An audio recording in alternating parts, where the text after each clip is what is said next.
Now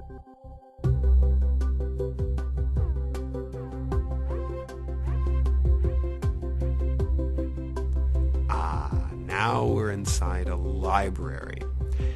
We've talked an awful lot about some of the challenges that your students on the autism spectrum might be facing, but one of the solutions is to find places on campus where they can feel are safe havens, that there are places to refuel.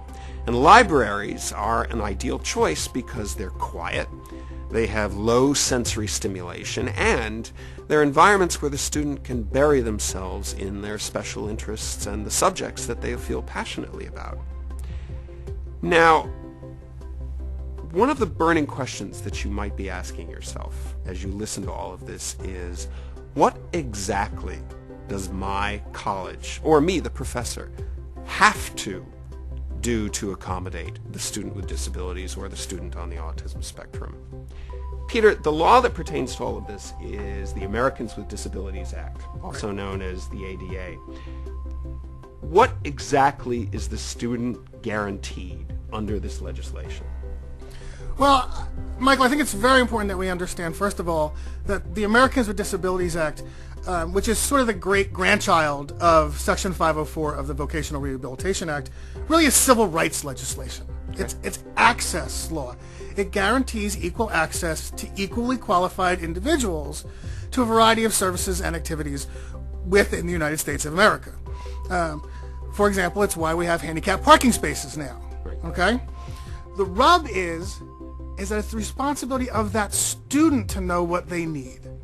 Once this student has aligned themselves with the Office of Disability Support, with the Office of Students with Disabilities, or the ADA Compliance Officer, it is now their responsibility, working with these individuals, to develop the plan that will be presented to you, their college professor, in order to meet their classroom needs to succeed academically within the environs of your particular class and course and text demands. It's actually pretty simple when you look at it that way. Okay.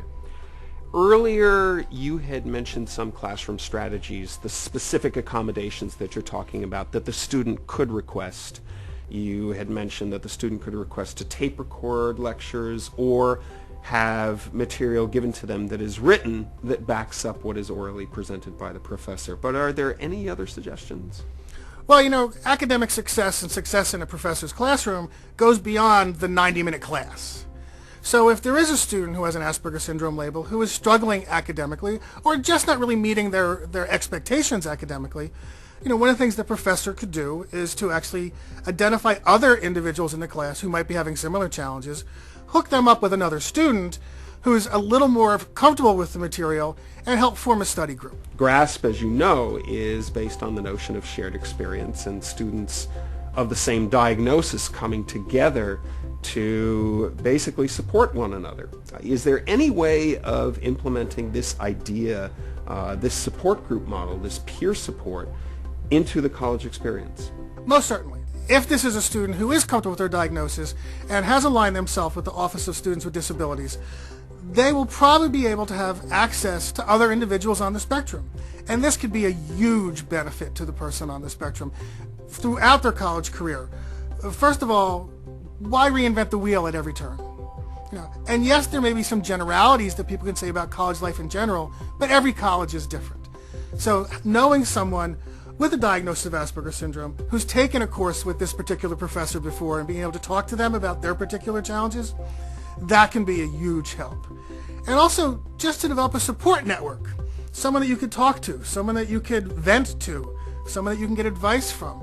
And you know, you and I have spoken many times about how when I facilitate support groups for adults with Asperger Syndrome, the advice that comes from somebody else on the spectrum is considered far more valued and far more important oftentimes than the advice that comes from someone like me. So being able to identify other individuals and set up a support group, set up a time where you all get together to talk about the challenges, develop strategies, and sometimes just have fun, which really is a big part of what college life is supposed to be about, really can be critical to success outside the classroom.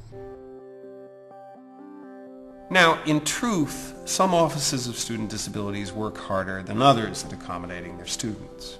And this is something you can't control, but you can help your students access the services that exist. The best thing you can do is to help your students help themselves.